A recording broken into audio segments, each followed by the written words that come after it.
Hello and welcome back to Answers of Hope. This is your sister in Christ, Penny Taylor, and I'm here with my husband, my handsome king, Reginald Taylor. Hey, honey. Hey.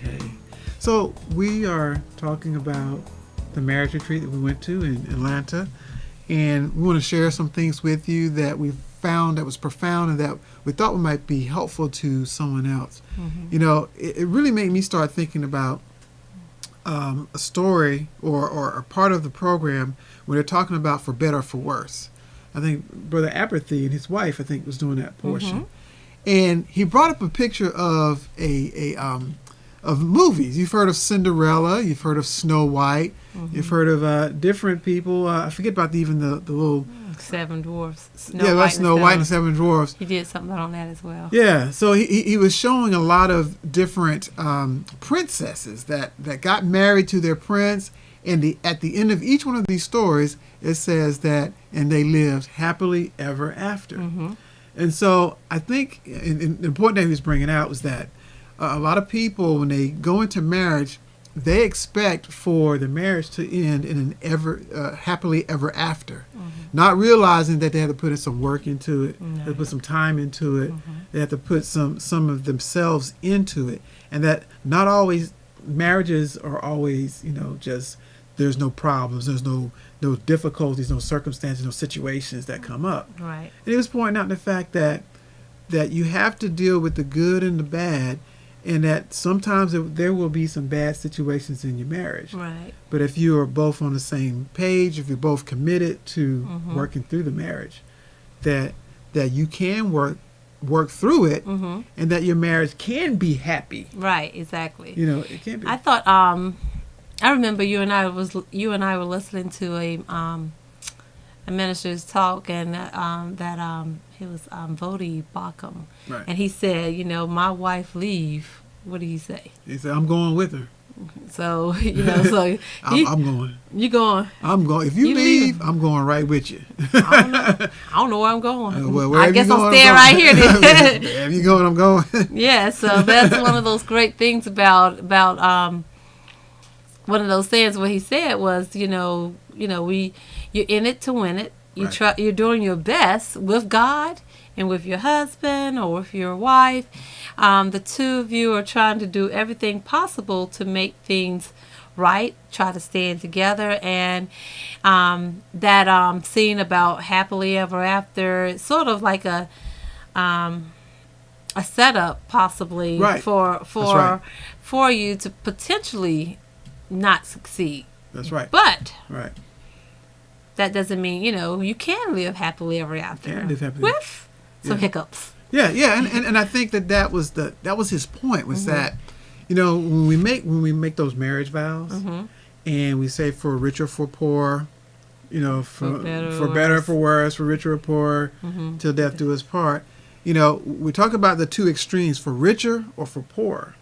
And it includes or assumes that everything in between. Mm-hmm. That's true. That because of the different circumstances that can happen in a marriage, people having the impression that when you get married, everything is going to be perfect. Right. It does set you up. Mm-hmm. It can set you up for failure. Right. If you assume that you don't have to do anything and everything will be perfect. Perfect. Exactly. And, no one, that's often that cliche or that says, life isn't a bed of roses. Well, it can be a bed of roses, but keep in mind that roses have thorns.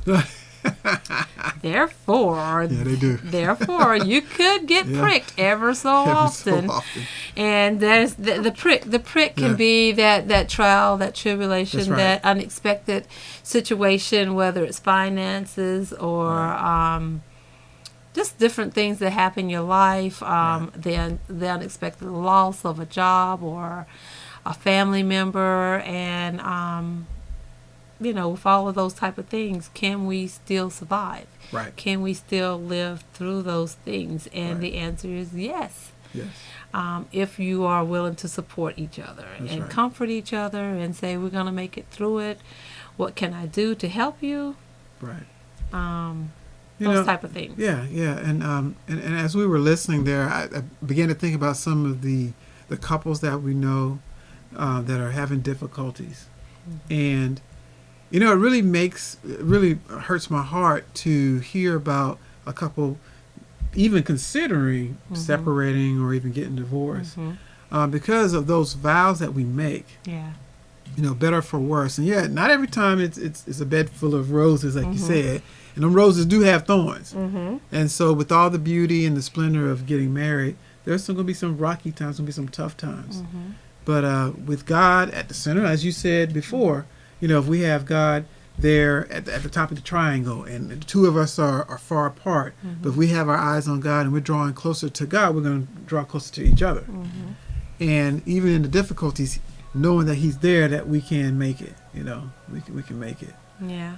I think that, you and I have seen some rocky moments and whatnot, and haven't always been, peachy keen, and, we've raised our voices. Yeah.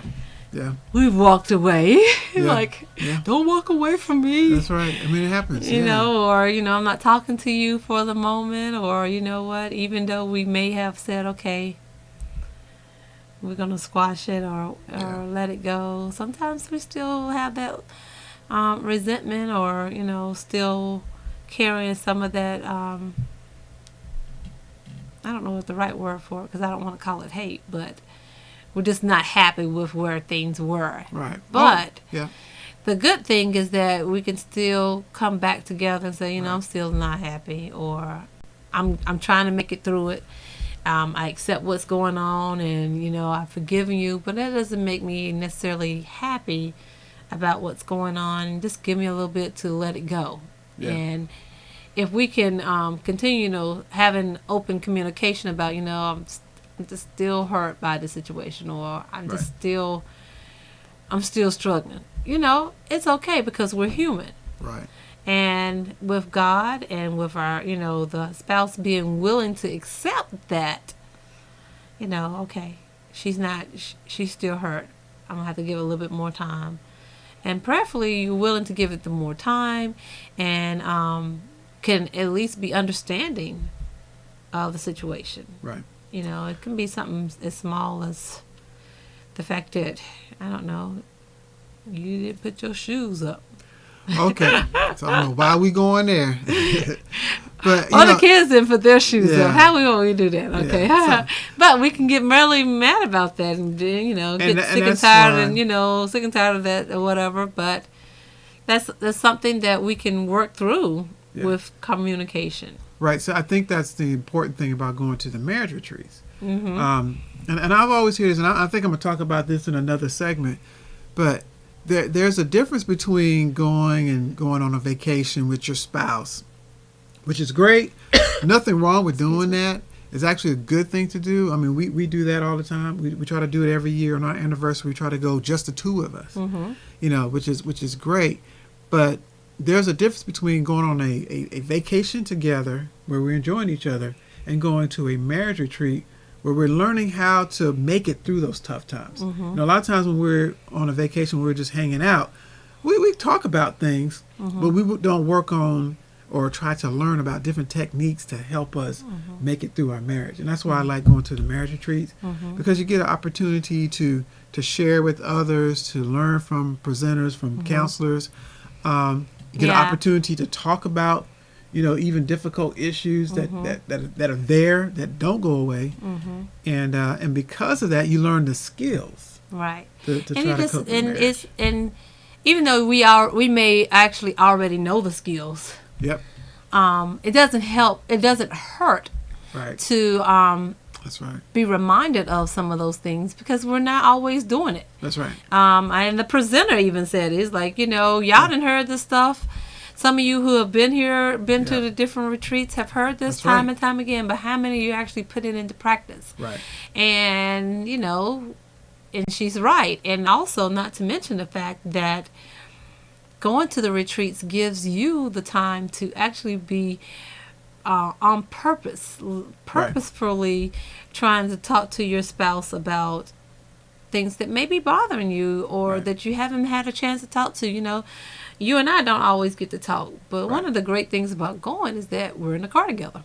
Oh, yeah. Yeah, that's exactly You're right. stuck in the car. That's right. Stuck in the car together. And for us, driving to Atlanta, that was a 6-hour or longer drive. You know, stop and use the restroom, stop to get something to eat, things like that. We were together. Right. We were together there. We were there in the hotel room.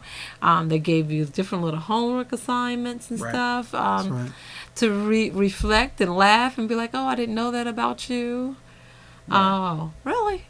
And stuff. So it's an intentional thing to go to a retreat to enhance,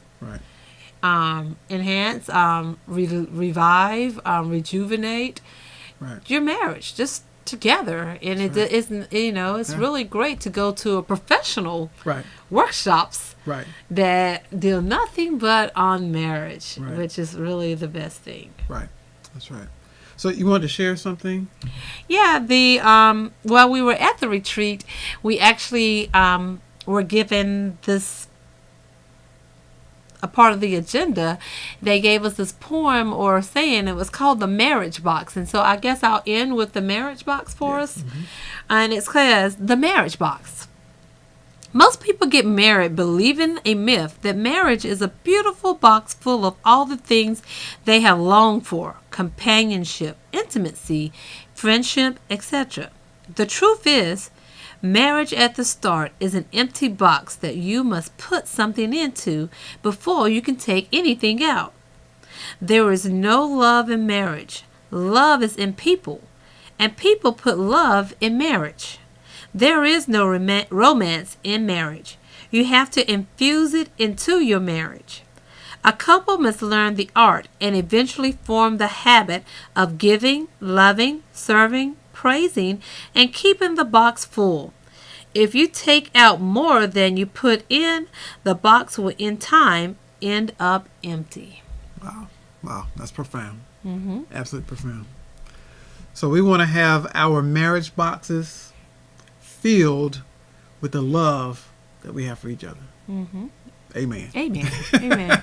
Fill my cup, Lord. That's right. Go ahead, girl. I can't sing that song. Not going to sing that song. All right. Well, I hope you enjoyed that. I hope you learned something. Again, happily ever after. You know, it is a cliche. You have to put work. You have to invest into your marriage. And everything is not always going to be, you know, a bowl full of cherries or a bowl full of flowers or roses or what have you. There are going to be some tough times, but with God, you can make it through. Mm-hmm. And knowing that the two of you in love, with love, you can make it through, even through the tough times. So may God bless you. Continue to love each other and allow the Lord to be first in your life. May God bless you.